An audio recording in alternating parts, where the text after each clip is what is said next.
Digital CXO Roundtable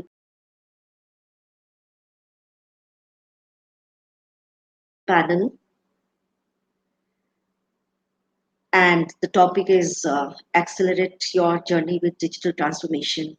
It certainly gives me pleasure, a lot of pleasure, and indeed an honor for me to join this panel discussion as moderator. And I feel privileged and I feel honored to be part of it. And I would now like to welcome our other panelists before we start the panel discussion. So, can I have our first panelist on board, Mr. Siddharth Sirohi, Deputy General Manager, Tata Tele Business Services. I welcome you, Siddharth. Good morning, ma'am, and good morning to all the esteemed panelists on the board. Yes. It's a wonderful panel, ma'am. I was just going through the profile, and everybody is, the top shots of the industry. Good. Shukriya. Thank you so much for joining, and we look forward to having a wonderful discussion. Shukriya. Thank you. Sure. Yeah. Can I request Mr. Rasik Pansare, the co-founder Get My Parking, to also join us at the panel? Hi, Rasik. Hi, everyone. Hi, Siddharth. I also had a look at all the profiles, and I must say it's really an honor to be part of this panel discussion. Hi, Rasik. Yes. So, on behalf of the organizer, I'm just taking all the compliment and thank you so much for joining us. Shukriya. Can I have Ms. Sakshi Talwar, co-founder, Rugs and Beyond? Sakshi, I welcome you. Hi, how are you? Thank you for having me. Thank you. Yes, look forward for a very thought-provoking and brainstorming panel discussion today. Absolutely, likewise. Yes, shukriya. So can I have Mr. Prakhar Kasera, founder 8-Bit Journey? Prakhar, I welcome you on board. Hi, thank you, ma'am, for having me on the panel. Hello, everyone. Yes. Can we have Mr. Sushant Gaur, founder and CEO, Urja Packaging? Sushant, I welcome you on board. Hi, thanks for having me on this team panel. Hi, everyone. Thank you for joining us. And Pankaj Agarwal, Mr. Pankaj Agarwal, co-founder and managing director, Just Organic. Pankaj, I welcome you on board. And what a wonderful panel that we have today. Yeah, good morning, everyone. And it's definitely a privilege to be part of this panel. Thank you so much. And yeah, this is the look of the panel today. Yeah, I welcome all of you. As we all know, we are going to discuss about your journey, our journey as a society, our journey as a SME group on digital transformation. But I thought I'll just take 2 minutes before I just put this floor open to a wonderful discussion, and we have such wonderful questions also that I need to be interacting with you around. So basically, digital transformation, to my understanding, when it started off in India, in the Indian context, it was only with the government agencies, the ministries, the departments, they were talking about it because they could realize that this is where the country, the nation should go if we are talking about a smart nation or a progressive nation. And we have to actually compete with the mm, uh, global counterparts or global context, because India is seen as a very powerful and a very strong country. So we had to also position ourselves around it.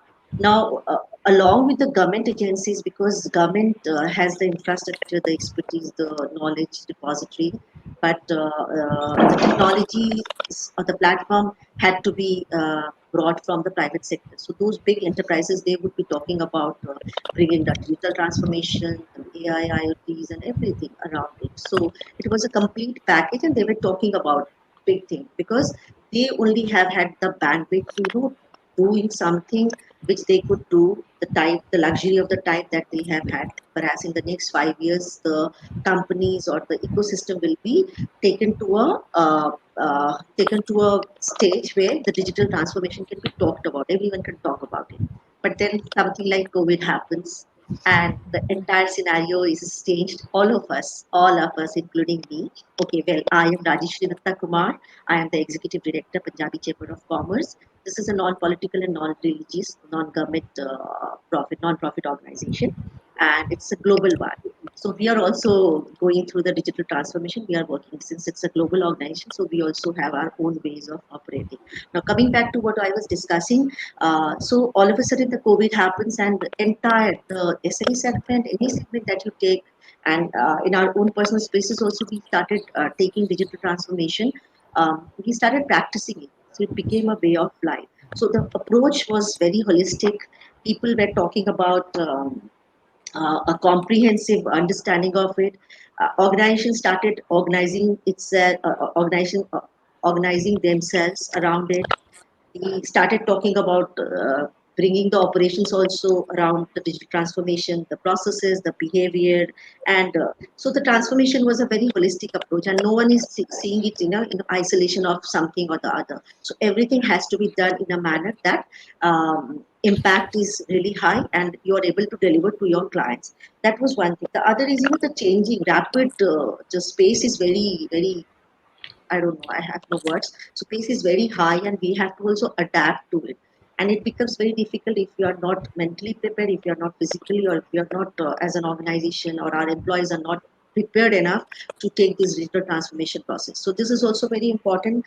The third point that I would like to mention is like, again, digital transformation may have a different meaning to different organizations. So somebody, if a Urja packaging organization will understand it very different from rugs or a parking I mean the parking services that you're talking about. So you will have a different perspective about digital transformation, the meaning of which will be varying from organization to organization.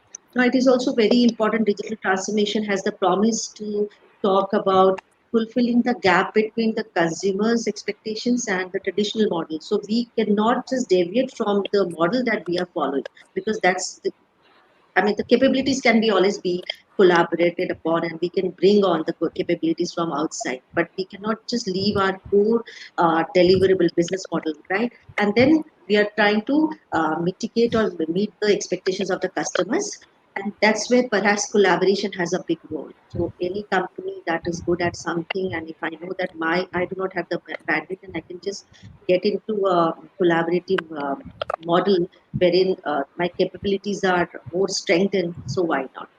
But it is also important that we have to be very particular about the data security, the cyber security, and how are we going to talk about, how are we going to, because everything is there in the air, in the web. So we need to secure ourselves around it. And last but not the least, any organization that survives, I mean, this is something that I just copy pasted from one of the uh, research articles that I was going through, that any organization that survives this time for the next 7 years or 5 years, that is good enough for us to know that we have arrived. The digital transformation happened, and with this, I welcome all of you again. And so I'll have few questions for everyone, and I may have all the questions for everyone. So we'll decide on the floor. But I would request Siddharth to kindly talk a little bit of about it, and you can just open the discussion. Then my questions start. Over to you, Sure, Siddharth. Yeah, sure, ma'am. Thank you, Rajeshree, ma'am. So, call me as by you my rightly, first name.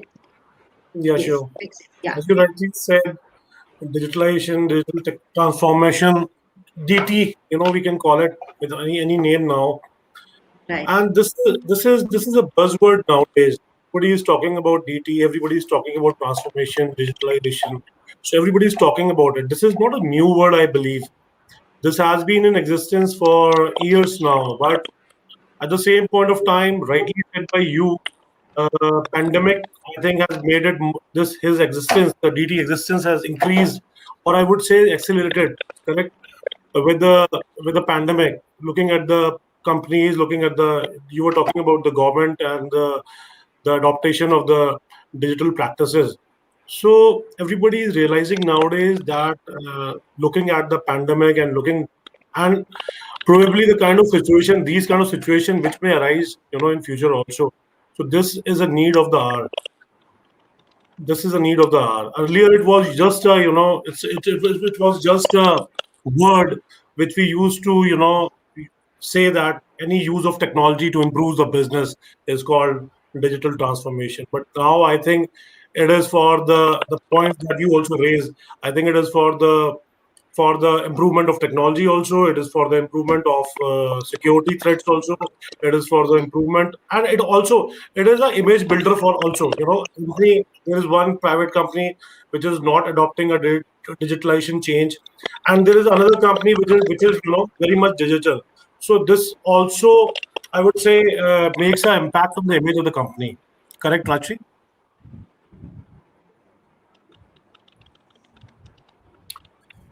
Unmute. You are muted, I believe. I always do that, Siddharth. I'm so sorry. And वो कहते हैं ना कुछ आदतें जाती जाती जाती हैं. So yeah. So you're very right because Digitalization is what we were talking. So maybe some habits, will take some time.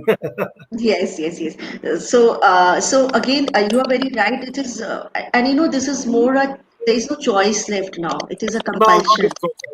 It's a Absolutely. compulsion that either you do it out of your own image consciousness or image branding consciousness, or you do it because otherwise you'll be lagged behind, you'll be left behind. Now, with this, I would like to ask Sakshi. Sakshi, how do you see this digital transformation in the COVID thing one? And but I would really appreciate if all our panelists they will talk about from their organization's perspective so that we can learn something. The best practices can be exchanged. So if you can just talk about a little bit about the digital transformation, COVID situation, and Sure. how have you been practicing that? Absolutely. So, COVID has definitely helped a lot of companies to go online and Mhm. embrace digitalization to another level altogether. And also, we've seen that brick and mortar stores, which were just retailing out of their offline stores, have been forced to go online because there was no other choice, right? People were sitting in the comfort of their homes and wanted to shop online. So we have definitely seen a surge during the entire pandemic, and we will continue to see an exponential increase in digitalization in the next 5 years. So, as far as we are concerned, we are anyways an online, we are an e-commerce company. So, it's been more than 6 years that we've been online, and during the pandemic, of course, we our business was impacted to some extent, but not so much, because people were sitting at home and working from home, and people were since we're in the home decor industry, people were furbishing their homes and refurnishing and all of that. So it was not too bad for us. However, I feel that as far as other industries and other sectors are concerned, they have also accelerated to another level. For instance, if you talk about the medical industry, people are buying seeking telemedicine appointments from doctors. They're buying everything online, and also if you talk about the students, everybody was being Zoom schooled, and teachers and students were they didn't have any other option apart from going online and learning online. So we have definitely seen an unprecedented increase like never before as far as digitalization is concerned, and the transformation was apparent, as we all have seen in the past 1 year. And also another thing that I want to point out is that even if you talk about mom and pop stores or small kirana stores or small vendors who were averse digitalization, who had to embrace digitalization given the pandemic because people were not going out and everything. So yes, we have seen a lot of transformation, and as far as our industry is concerned, we have definitely seen some sort of surge, but at the same time, people are still trying to embrace this whole culture of digitalization, considering we sell high ticket items online, and selling the same is definitely not easy because people are buying our rugs and carpets without touching and feeling. But nevertheless, I feel digital is the future, and we will only see an exponential increase in the coming years. Rasik, so my question to you is, while Sakshi has talked about the need for it, and the digital transformation has happened and it has got accelerated, and then the local shoppers who were really averse to the entire concept of, because they would not understand it. There was no need for them to also understand that. So all of a sudden, you can just see the entire ecosystem around you has actually woken up to this digital transformation, the processes. So, what will be your take, if I may ask you, in the COVID situation, or before that also, if you think that your organization had already started talking about it? So, how do you see that happen? Okay. Thanks, Rajeshree. Yeah. So, just before COVID, also, since 2015, actually, we have been doing digitization of the parking industry. We have always Mhm. believed that the world is going digital. It's not a matter of compulsion or option or even adaptability as such. It's just that the entire world is going digital. If you want to be part of the new world, then you have to be digital. It's simple as that. And I mean, the technology is changing so rapidly, so fast that you will have to keep adapting to the new meanings of digital. It's not just about earlier, say 5 years back, being digital meant having a website. Then, say a few years back, it would have meant having your contact information and customer support online and having abilities of doing transactions online, like payments. But now it's like, how can you provide all your services online? It's not just transaction capabilities, but also consumption capabilities, service delivery, customer support, and so on and so forth for every industry.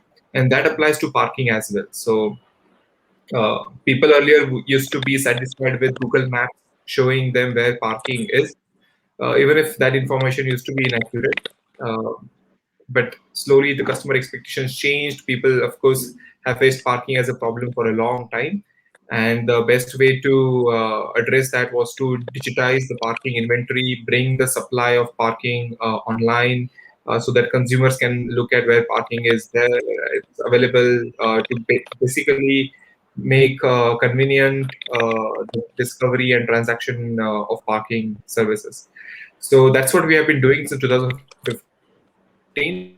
In fact, we started by providing mobile point of sale systems for parking industry, so that ground level operations get digitized. It's not just some fancy online app. Most of our work is actually focused on how do we go on the ground and digitize every transaction, digitize every car coming in and going out of the parking, and capture that, right? So that journey actually helped us to build such a technology cornerstone that we are now global, and we are teaching Europeans and Americans how to go digital in the parking. So we are in 17 countries now, working with automotive giants like Mercedes, BMW, and many others who I'm not able to name right now due to confidentiality clauses. But so we work with the mobility industry, automotive industry, shared mobility, food delivery, e-commerce delivery, because all of these people who are in the business of moving from point A to point B need parking data. Their fleets, their delivery guys, their logistics divisions need parking data. Automotive companies need parking data, so that when you buy a car, the car can tell you where to park whenever you are driving from point A to point B direct. You don't even have to use a mobile app. And we, as an Indian company, are powering that transformation across the globe, for more than almost now 3,000 parking lots in 17 countries, with millions of transactions every month.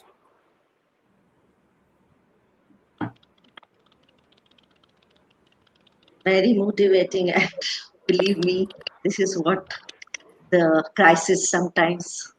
Crisis is the mother of, I don't know, all opportunities. And with the technology, when you have a technology like all these AIs and IoTs of the data that you are mining, it becomes easier. But of course, you need somebody to also, you need minds to rule that. Now, if you can just, I mean, taking clue from you, basically there are practical challenges that I see, and there has to be some solution. So, Prakhar, I would like to know from you, in the digital transformation context. Of course, COVID is definitely was one thing, but it was a crisis situation across the globe. Now, what kind of strategies or what kind of practices that you have implemented in your organization, and how do you see this? Because there are practical solutions that need to be driven, that need to be derived from this. Hello everyone.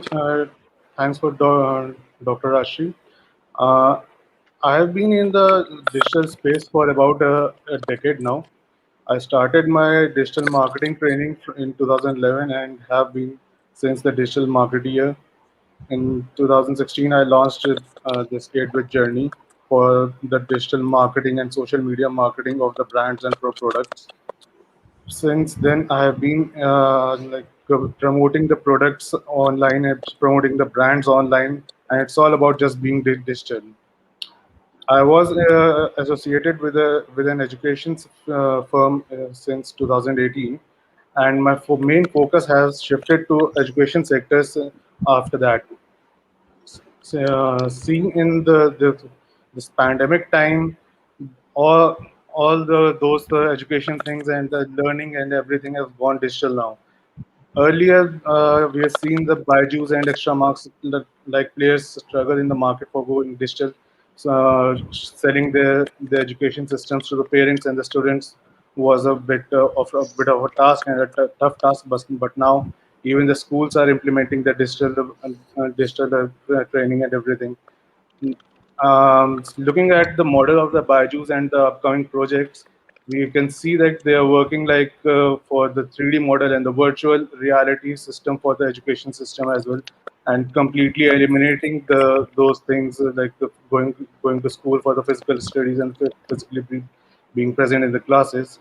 So definitely, digital is the future, is the present, and as KPMG says, I've taken the cash phrase out of their book. Digital is not the future, digital is the present, but it is the way to the future. So yeah, we ought to believe now that digital is the present, not the future, and we have to pay our way to the future through digital now. True. Digital transformation is very imperative to all of the businesses, like be it small, medium, or enterprises. We have taken many initiatives, and I would like to mention a few initiatives of the governments as well. Like they have just launched the BHIM app for the digital payments. They have e-visas now. We have MCAA gone online, so being very lucrative and easy for us to be in the finance. There's this DigiLocker and Bharat Broadband. There's GST network. So yeah, there are many government initiatives as well in the field. So we this was very this has made very easier for us to make the task in the pandemic and this what is say in the lockdown period. Uh, yeah. Yes, perfect. Prakhar, I guess you're done now? Yeah. Yes, yes. So you have very rightly mentioned that again I'll have questions around the challenges that you will have with this the kind of digital transformation processes and practices that are getting implemented in the education segment. But before that, I would like to know from Pankaj. Pankaj, you are into that just organic. So if you could just share a little bit of how have you been able to bring in those digital transformation practices or the challenges that you might have faced, and how did you sort of address that? So with the Sure. COVID as well as before, if you have something to share. Sure. So, Dr. Rajshri, I would like to step back a little bit and, talk about that when we talk about digital transformation, it is not something that we started a year back. The Hmm. back for the digital transformation actually started the day we went into this mobile telephony. That was way back in 1995. So True. we have actually, as a country, we have covered a 25 years long journey to be able to reach to the stage where we are actually now today talking about the digital transformation. It is the application part of this digital transformation or the infrastructure that was put on a fast pace a year back when the pandemic started. Right. And it is basically the applications that are ultimately going to continue driving the whole digital transformation. If we do not come out with the practical applications that continue giving us the advantage and the efficiency that is needed for any manufacturing organization, the whole purpose of the digital transformation would not be fulfilled. So I give you an example. So basically, I represent an organization that is dealing into staples. So we are into organic food, right? and food is essential to everyone. I mean, without food, there is nothing, right? Right. The day the lockdown was announced, where 99% of our business was offline, we could have probably gone completely off the road. Had it not been the infrastructure that was already in place, had it not been a vision of the company and the employees, everyone put together, yes, let's start doing digital, started going on WhatsApp, activated the website, which was almost, in a sleeping stage. So activated the website, activated the WhatsApp, and started going out with the friends and family. Now, even to do that, the whole infrastructure was needed. That yes, you could be able to generate invoices digitally. You should be able to send the invoices digitally. You should be able to talk and communicate to the people digitally. Now, all of that can be done when you are talking about only the application part. Now, what happens at the factory end? What happens at the agriculture end? Right? It becomes important because the food is basically a combination from the source, from the farm, it has to reach to the food. And that's where it actually matters that digital transformation takes. So, what kind of digital transformation can we talk about? When the lockdown started, for example, the crop was in the field. How do you go out and take care of the crop? There was infrastructure that was available, and there are certain companies who have actually gone into this IoT, AI, and the remote monitoring of the crops. And they actually came out from the perspective that yes, we can see that what kind of crop is there. We will provide the support. We will provide you not only the support from the perspective that what kind of tools, etc., that you need should be available to you, but also connecting you to the mandi, connecting you to the buyers. So that was one of the biggest backbone that was needed during the pandemic, where the crop that is standing in the field should be connected to the buyer, because all the other middle functionary or the lubrication went missing. Now, once it reaches to the buyer, then again, and the buyer is basically a aggregator or maybe a processor or maybe a seller to some other buyer. So from that processor or the aggregator, then it had to be connected again to the people who could sell out. So for example, talk about Flipkart, Amazon, or Snapdeal or Big Basket, etc. They needed the product to sell out. So they have a beautiful app, right? And hence they are digitally transformed. I mean, they are a digital company, right? Ultimately. But they needed those products. Now, how do these processors, who many of these processors, sort of came out overnight, and people saw the opportunity that yes, I am local and become vocal for local, and I could reach out to a person who is able to sell it to in his neighborhood. How do we reach out to them? So all of that activated by Facebook, your Instagram, your LinkedIn, your Twitter. So all of it basically created the infrastructure ecosystem that was needed for the digital transformation. Now, having reached there in last 1 year, be it joining these Zoom classes for the kids or being having your own meetings on the Zoom classes, if I had to go out and approach to a customer for a possible placement of the products again, it was easy and difficult. Easy because now I didn't have to travel, but difficult because I didn't have to travel. The seriousness was missing at times, right? So there are plus and minus on both these sides. Easy, no travel, and you just connect. If he is available, you get onto a Zoom call and you are connected. So plus and minus, but I think the whole behavior of the consumer is changing, the whole behavior of the customer, and every individual is changing. When the from the lockdown we started getting into the unlock phase, the things started to appear normal. But now we are again, almost at the same level where we were a year back, and no one had envisaged it again.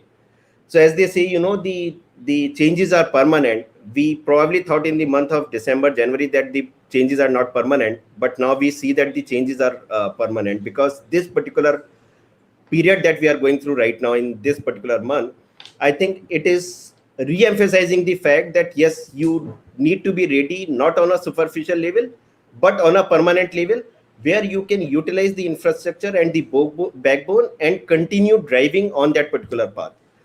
So from that perspective, I think as an organization, we took many initiatives, continue taking that, be it, transforming the whole inventory management or the supply chain or reach out or the connectivity to the consumer. So all of it is going on and we continue going down to that path.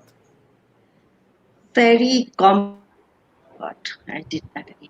So very comprehensively, you have put the entire perspective together because it is really important that we cannot just talk about because this was there digital transformation in bits and pieces. People were talking about it. They were doing some work in silos. And when I mentioned about the digital transformation, the term when it came, it was basically it had come from the government of the leadership from there, and that is where they thought that they have had that infrastructure, the big infrastructure. They have had the luxury of time and resources to take it forward. But now everyone is talking about it, and you very rightly mentioned that application is something the efficiency, and you have mentioned one more thing that is advantage. I mean, it has to play to our advantage. The processes, the consumer behavior, and the seriousness is very important. That is again the mindset of the people, the stakeholders that have to be mobilized. That is very important. Now, Sushant, I'll quickly ask you again your strategies.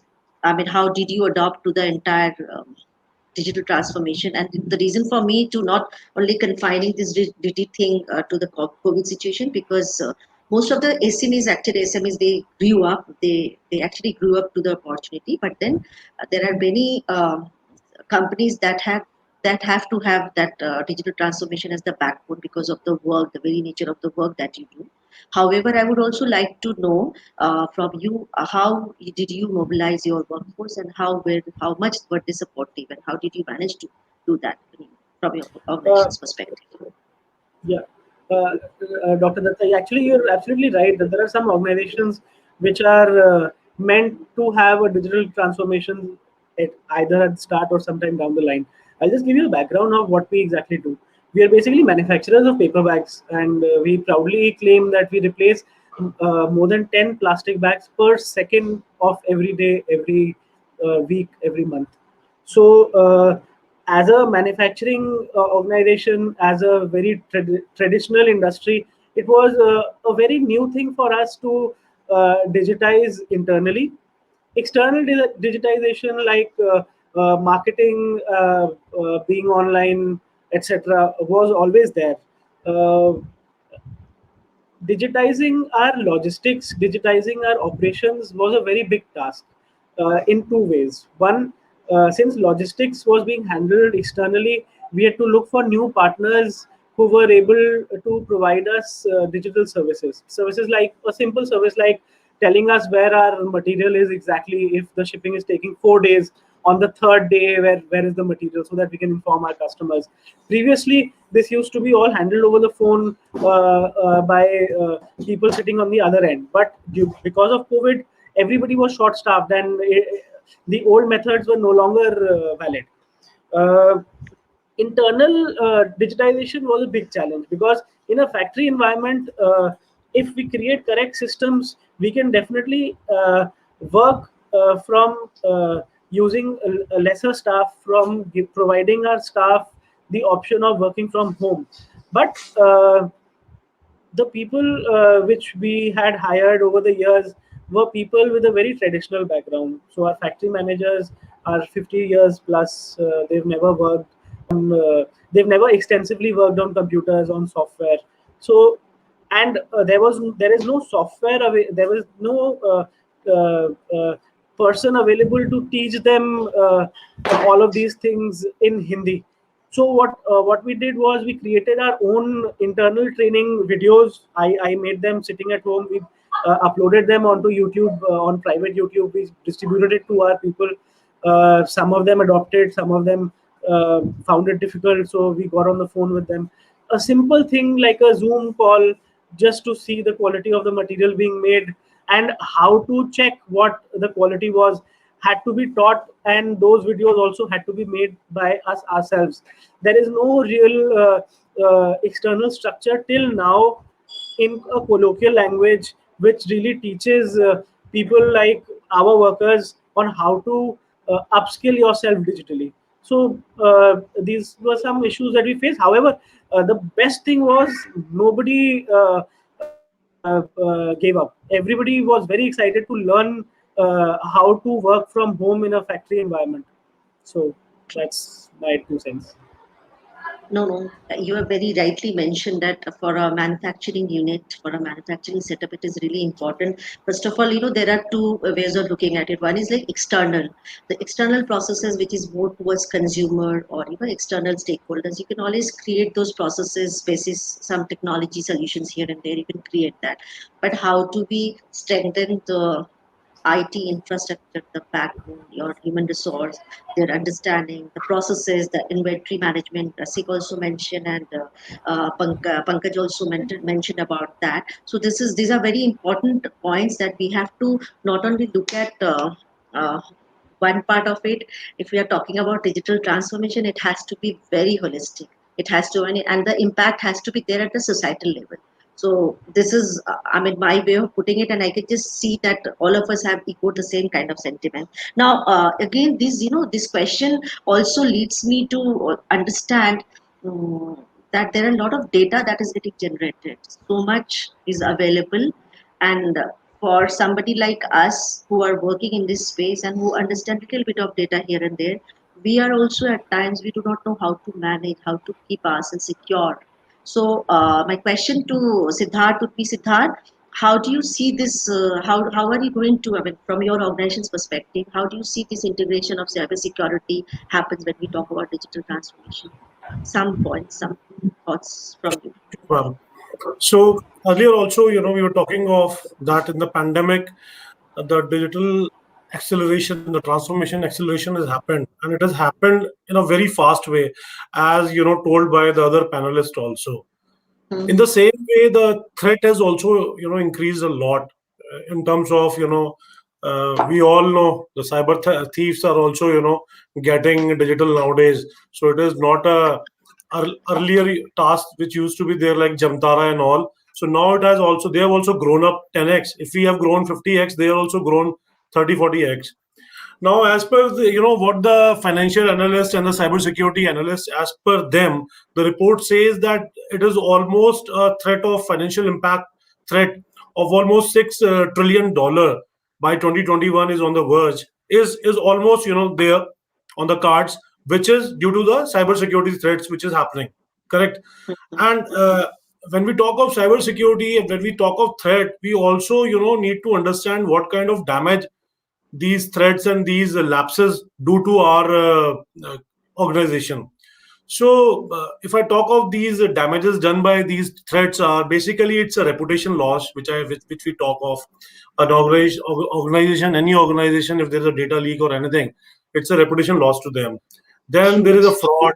Yeah, huge. Yeah, absolutely. Then there is a fraud, which may be a financial fraud, maybe any kind of fraud, but fraud is a fraud.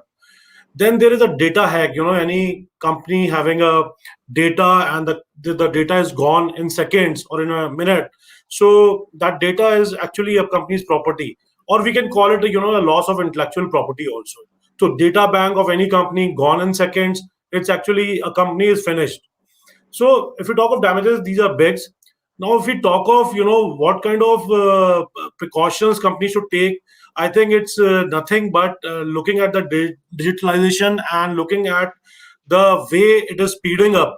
Every organization needs to go through a IT transformation, and they need to be very vigilant. They need to be very proactive in terms of monitoring their security systems and all. This is basically about the cybersecurity and the threats. When we talk of when we talk of how do implement the strategies, what kind of strategies the company should adopt, or the SMEs or the enterprises should adopt. I think the first one is creating a security system for your own organization. So if for example we have so many panelists who are already running a company, who are the founders, Sakshi, Mr. Agarwal, Sushant, Rasik, and few more. So you, any organization, any entrepreneur need to have a security system in place, whether the online and the digital data is safe. Number one. Number two, as told by I believe Mr. Sushant also, that employee skill set needs to be very very uh, high. They need to invest on their employee skill set. So if companies is now they have system in place, they have their technology, but the employee skill set is not in place, then it is almost a zero kind of a work. Second, and the third one is the backup of your data. Any intellectual data that you have, you need to have a backup. Backup. When we talk about backup, you can always have a cloud backup. You can always have a digital backup, which is, I would say, almost to the tune of 99% safe vis-a-vis physical data that we were talking of. And investment on your IT infra, the firewalls, the security systems. You need to invest on them. So that is the whole thing that I would like to tell about the cybersecurity and the threats about it. Thank you, Rajshri. Yes, yes. I think Siddharth, very pertinently, if I see it from my organization's perspective, this is what we are actually trying to look at. Because first of all, we are handling others' data also, so reputation is really at stake. Because sometimes we Absolutely. do not know, we can always be responsible for our data, even if it gets leaked, that's just fine, because then we own that. But how do Ab- we take care of our clients data? And very importantly, as you mentioned, that we have to spend, we have to create an what do you call that, a park, some budget for the IT, for strengthening the IT infrastructure, Yes, because absolutely. intellectual data is very important, and this is a takeaway, huge takeaway, to be honest, because we are also contemplating, and it is important that we do that. But then it is also important for us to know, as I have very rightly at the onset itself, I have mentioned, and many of our, I mean, all our panelists, they have also shared the same thing, that we have a traditional business model. For example, if somebody is in the manufacturing segment, that person cannot just spend in creating the capability. If the capabilities are available, why not? We collaborate with people, we bring them on board, we just get the solution address, we problem address, we just get the solution for our organization, and that's all. Because we are SMEs and we have our own limitation, we have a long way to go. Now, coming back to this particular question, I would also like to know from all of you, but very quickly, where do you see this digital transformation, and how do you see, if I have to ask, and this question was never posed before, so it's a very spontaneous question, next 5 years down the line or 3 years down the line, what will be your take? Quick, Rasik Pansare. But what is your take with digital transformation and SMEs and your organization? So for next 5 years, quick takeaways would be that we have to continue innovating and providing digital transformation to our customers, clients, parking and smart cities all around the world. So we have to keep innovating how we can use augmented reality, how we can use IoT to provide completely automated and touchless, contactless parking experience. Okay. So that's number one. Number two, on security, as you have already discussed. um the takeaway is to create a culture, not just allocate budget and have certain certifications in place, because you can do all of that, but then 3 months later on, who's going to ensure that your team is adhering to all those certification standards you took some time back, right? So I think it's more about the culture, that from top down approach from leadership to everyone else. If you set the culture of being very very cautious about security, I mean paranoid about all the vulnerabilities, then that culture will help set your security standards right up to the mark. That's what we do, and I hope that's what's working for others also. And the third point, as you asked, is that for SMEs in general, I think, as I said right at the beginning, we are living in a digital world. It's going to keep on advancing more. Our lives will be touched and impacted by technologies, by digital services everywhere. So we are moving towards a cohesive ecosystem, is what I foresee. That right now, only in parts and pieces, everything is getting digitized.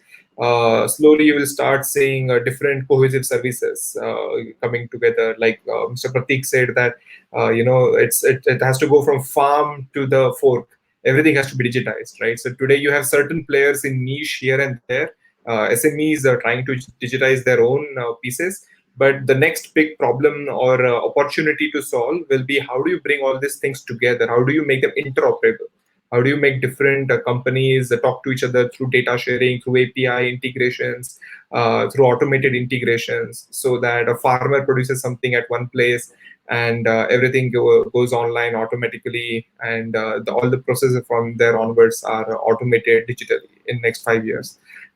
We are doing that in parking, Yes. completely end-to-end digitization and automation, and bringing interoperability regardless of who's the manufacturer, who is the payment gateway, who is the service provider. Regardless of that, everything has to work together.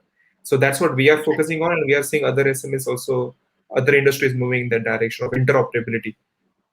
Yes, yes, perfect. Because you are anyway, you are doing it, and it is important that we bring the capabilities and let us just work together collaboratively so that we are able to leverage on each other's. Because the big organizations, they have their own challenges because they cannot just be able to customize everything, and that's where the SME segment has a huge role to play to cater to each of the individuals, in their own individual specific spaces that you are able to get into. Sakshi, how do you see it when it comes to your organization? What is where? I mean, where do you see yourself going, and with the digital transformation or with the technology intervention, if I may say, with the data and everything? Yeah, how do you see it? Just okay. So, as far as we are concerned, we definitely think that there is so much to adapt to apart from being. I mean, we've been online for more than 5 6 years, as I said before. However, what we are working towards is artificial intelligence and virtual reality. So, for example, if someone comes to shop online, so people can actually visualize how our product will look, in their living room or their bedroom, how the carpet will look. So they can just, adapt to that technology, and obviously it will enhance the whole customer experience as well. So that is one thing that we're looking at. And apart from that, because we work with a network of weavers who make our rugs and carpets in different parts of northern India, so we have already seen a surge in early adoption of technology. Of course, apart from your regular WhatsApp, our weavers are educating themselves, and we are also trying our best to help them, be more tech savvy, because earlier we saw that they were a little averse to technology, but now obviously because of this whole digitalization, they don't really have a choice. It's almost like you lose, you snooze. So we are encouraging our viewers, and we have seen that they are very pro technology given this whole situation. And as far as we are concerned, yes, we have a couple of technologies lined up, which we are planning to inculcate into our e-commerce online business, the artificial intelligence and virtual reality.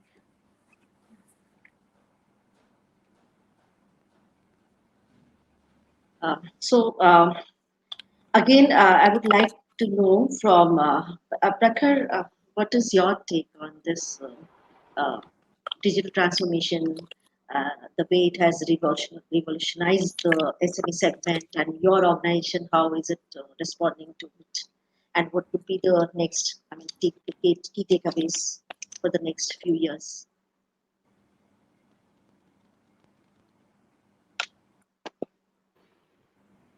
Yeah, Mute. yeah. So as I mentioned that I'm in the digital marketing field, and majorly associated with the education institutions in lately, maybe for the past 3 years.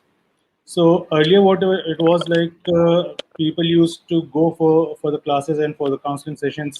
I would like to mention that I have also been in touch with the sports institutions as well.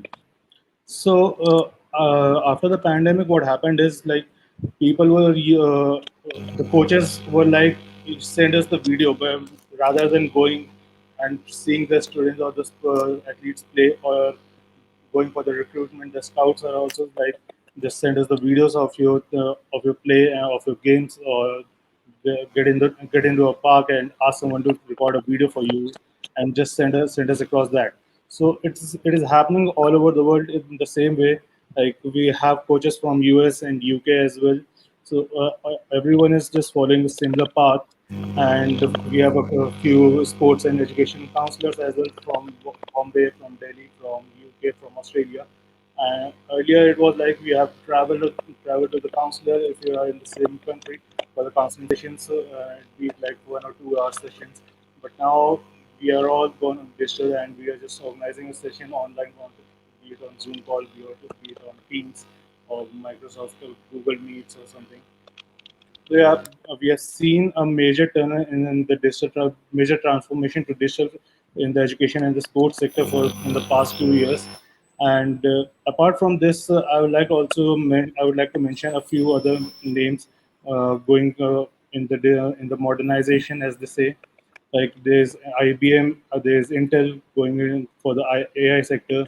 There's Deloitte, and there are three more names I would like to mention about the work of they've been doing. Like this Gartner, who is just working towards the digitization of the governments. As per the data, 80% of the governments are still on the initial or the transitional stages. I take an example of Ola. Not much of digitization, but for the modernization, Ola is working on air cabs, which has almost been the fantasy of for all of us till now. They are working on Air Caps Pro, which are going to be completely electrical and can be able to land and park on the rooftops of the building while storing just the folding hexagonal panels. And I was personally very much moved with this and have been trying to work with them for this marketing tool. They are working on this idea for the past 6 years and now it's just finally happening for them. Another big name for the to mention here would be Microsoft. We all use So, laptops. Sorry. can I intervene? Because we are talking about so we understand the big organizations are definitely they have the bandwidth, they have the they have a dedicated team that can talk about the future of the course of digital transformation. But I would also like to know from your perspective as to 8-bit journey, how do how does the 8-bit journey organization see itself moving forward in the next 2 or 3 or 4 years? Any takeaways that you think you have? Otherwise, See, we are anyway. All of us are going with the flow for yeah. sure. Yeah, and So, collaboration is uh, something that I completely believe. Yeah. so, 8-bit journey started off like with the social media marketing tool. It was supposed to be social media marketing or the marketing on the platforms, several other platforms. Eventually, we started going to bloggings as well. Now, the trend has come for the video logs and the YouTubers. That is the next thing we are looking at right now. And we have added like 2,000 YouTubers from the country and beyond, and we have like 5,000 influencers for social media platforms, and we have 300 to 400 micro and macro bloggers in our bucket for the promotions, and like 700 800 affiliate marketeers associated with us, and we are Yes. working with them very actively. There are brands who want like different kinds of influencers and Yes. on micro level Yes. and macro level for the promotions and the Yes, brands, Prakhar. depending upon the Yeah. products they are. So that Yes. is what we are So, looking at down the line for expanding in video level of things now. yes. Perfect. Because this is also an important area that we nowadays, if we have to move, we have to also show our work. But Prakhar, can you just mute your mic? Yeah. So I think it is also important that we should also be seen as an organization that is like active in the social media and how we can engage with the stakeholders in that space. And there are businesses that are dependent on them. So they also it's important for them to have people on board, influencers, marketeers, the blogs, the stories. You can always create a repository around it, and people like Urja Packaging, Sushant's organization. I mean, he has had the challenge of not having such repositories. So it's about time that people started doing it. But again, the organization, the leader has to take the leader has to set the example, and you have to do it for your organization. You have to do it. Now, I'll also like to understand from first. I'll take Pankaj and then to Sushant. Pankaj, if I may have to ask the key takeaways that you will have in the next few years in the context of SMEs. Your organization and digital transformation, how is it going? So perhaps you can just combine the two Sure. components together. And Yeah. thanks for asking this question because this is very, very important. What are those tools that we provide to the people who are actually required to drive this digital transformation. When we talk about the SME and specifically the manufacturing sector, it becomes important to understand that who are those people who are going to use it. The people who are probably 10, 12 pass, probably the people cannot even talk in English. They do not know how to write in English. You give them a phone, right, and ask them to create a TikTok video. It will take them few seconds to create that video. You ask them to write a two-liner email, it will take them the whole day to write that email, right? And hence it is important to find out that what are those tools that are going to drive, because ultimately these are the people who are going to give the success to your organization. If your organization is a digitally transformed organization, or if you want to become a digitally transformed organization. So I do see a big gap in, number one, these adaptation of these tools or the availability of these tools, which could possibly create that kind of excitement on the people who are actually, a lot more than the managers. Number one. Number two, even from an organization perspective, from a SME perspective, unless you are tech savvy, it becomes such a big task to appoint an agency who could take care of the basic need, which is basically ensuring that your email system, just the email system, is secure enough. You do not get the hackers coming into your system. It is firewalled. You have a system where you actually get all the emails and your customers get all the emails. This is one of the basic most requirement, but it takes maybe a lot more competency than generally you expect from a manufacturer, or not coming from a pure technical background, to be able to reach to that particular point, right? And I think that's where again there is also an opportunity for the SME sector, the people who are actually driving this, the technologists, to come in and start supporting it as a service. So we have heard these terms SaaS and the cloud and everything, but ultimately how is it going to help out the SME sector, where the SME, the drivers of the SME, the entrepreneurs, are not required to have that kind of technical knowledge and the bandwidth to be able to adopt it, and then finally drive the people who are going to use it into that direction. So so those are the few things that need to be taken care of. And yes, as an organization, we are moving into that direction, that sending a video, a text, a voice message is now preferred than sending a text message or a email. And I think this is where the role of the drivers for the or the adaptability tools will be driven quite a bit. True, very true. You've actually hit the right point also. And so I'll just try to sum it up when I come to the last part of it. But before that, I would also like to know from Sushant. Sushant, how do you see it? The entire digital transformation, one thing, your organization, and the SME segments all together. What could be the key takeaways, and what are the practices, and how do we go towards, and where do we go to from here? See, what we've been noticing ever since the lockdown happened last year, anybody who's not been able to do the digital pivot is lagging behind substantially. We thought after a certain time, after December, after November, I think somebody mentioned this earlier also, that things will go back to normal. But now the only talk is about the new normal. Not the old normal is no longer available to go back to. Our industry, particularly the paper bag industry, was already lagging behind 5 to 10 years. Most of my competition did not have websites, let alone any other digital process. Unless these guys change, unless we change, things will be very bleak for our industry, and the industry leader will probably gobble up most of the companies. We've already taken over three different companies in the last few months, and this will probably continue unless the people lower down the ranks actually learn how to go digital. And ultimately, I will have to reiterate my point. There is a very strong requirement by the industry for somebody to actually come and teach people like farmers, people like less educated businessmen on how to go digital.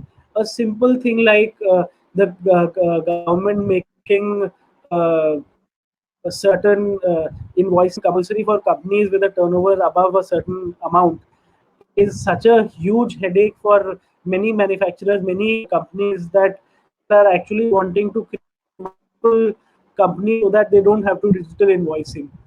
It is so strange. Something as small as creating an e-way bill is such a big issue for certain people that it's not possible for those guys to really cope up with the changing environment. And in the last few months, it has changed so fast that we are seeing those guys lagging out.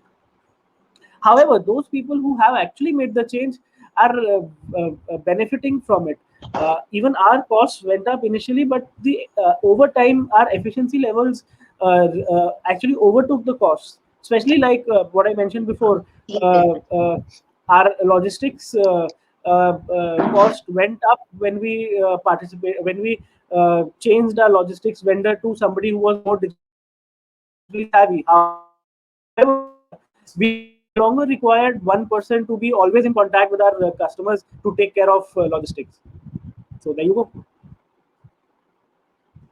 I think Sushant, again, valid points, and we have to see the practical challenges that are prevalent when we talk about digital transformation and SMEs, because it's not about people working in the comfort of their own offices, because it's not about just them, it's about a complete ecosystem wherein you have a workforce that is absolutely mm, not at all tech savvy. I mean, most of us, most of the leaders are not tech savvy, so we cannot even think about the people, the workers. If we are talking about farmers, if we are talking about weavers, if we are talking about the parking, somebody who is like delivering a food or something, they are not as much tech savvy as they should be, or they are expected in this current situation.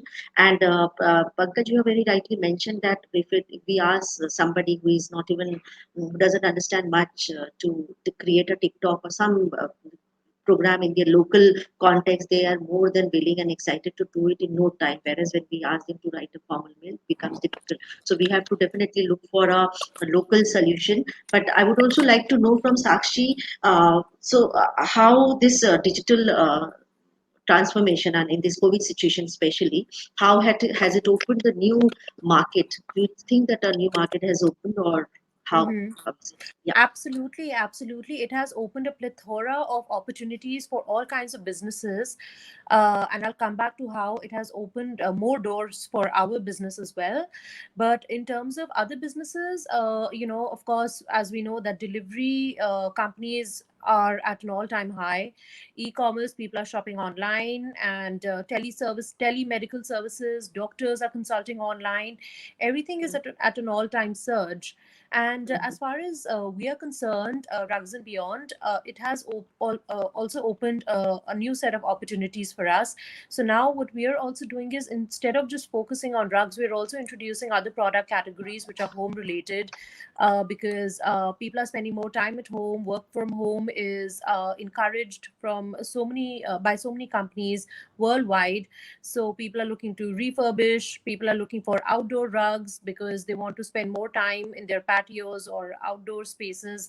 So that has also opened a new set of opportunities for us. And apart from that, people are also being more environmentally conscious, more than anything else, more than ever before, I would say.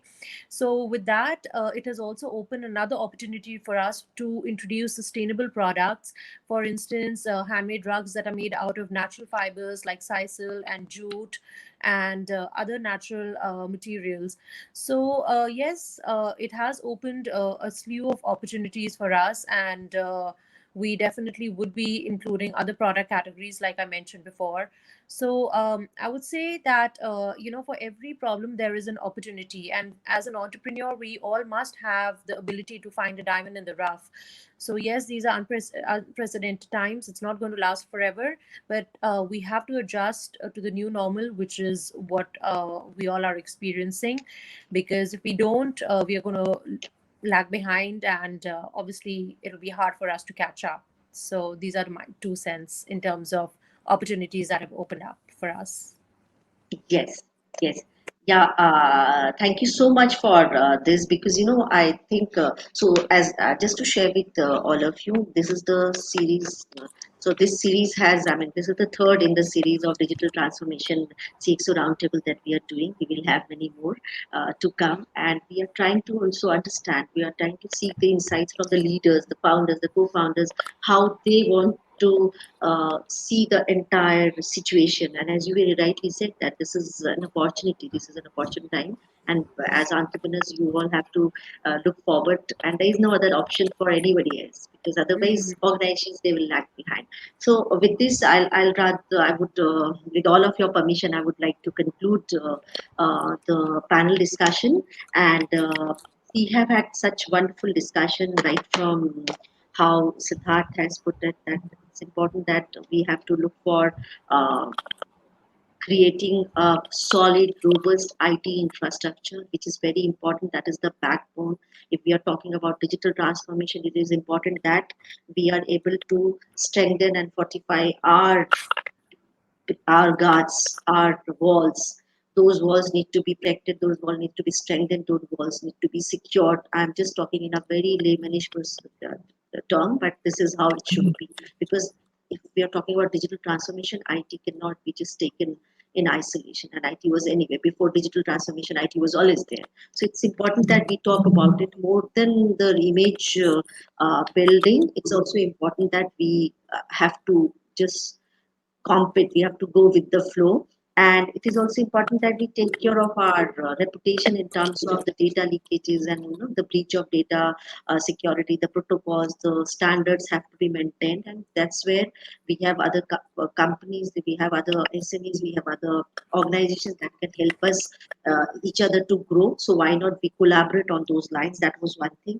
The other is I've taken down so many points and then I'll just get into something else. So yes, now it is also important that we have to upskill our people, our human resource. We have to give them the gyan, the knowledge in their own colloquial, local context. Otherwise, it's difficult for us to do a front ending, and the processes have to be absolutely seamless. So there has to be a set of inventories across the front. The consumers' expectations have become very high.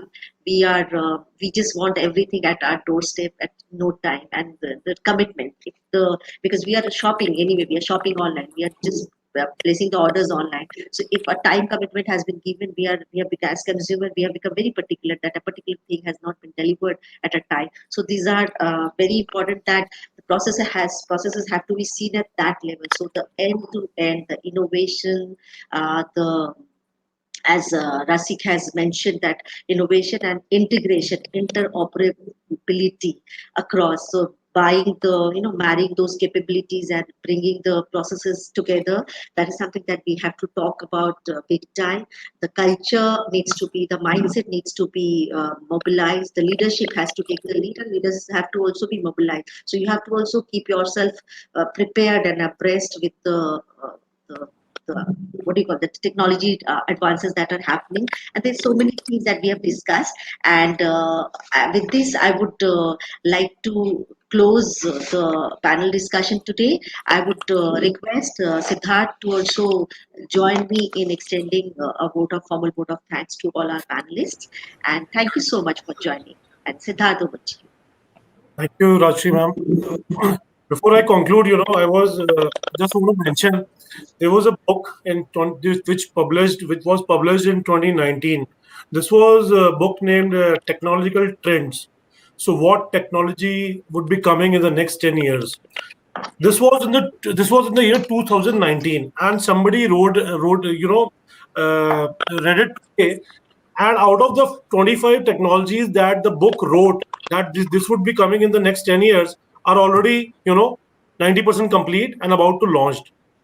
Right. So the pandemic, I agree, the pandemic has also caused the health issues and all, but at the same point of time it has also given the opportunities to the most of the entrepreneurs. So I can understand, the panelists over here.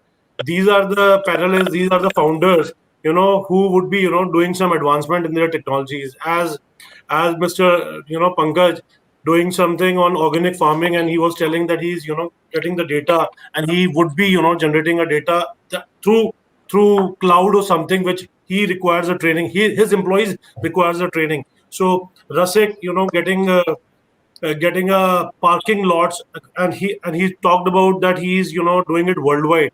Correct, Rasik, Mr. Rasik? Yes. Yeah, and then we talked to Miss Sakshi, on the rugs and beyond, getting the hand woven carpets and speaking to all the clients.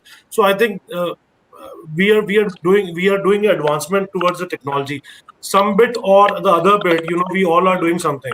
So thank you all on this platform. This was a wonderful discussion. I really enjoyed it, and thanks again. From my side as well as from Dr. Rajshree's side and from Tata Tele Services. We'll Thank be, you. catching up soon. Thank you, ma'am. Thank you. Thank you. Thank you. Thank you so much. We look forward to again meeting all of you in our own individual spaces and collectively. So Thank you. here Thank we you go. for So having kindly us. share your Thank you. feedback, recommendations. We can take these Yes. conversations forward in our next series. Yeah. Thank Look you. forward. Thank Have you. a Yeah, great Thank thank you. you. day. Thank Thank you Thanks, so you. everyone. much. Yes. Bye. Bye bye.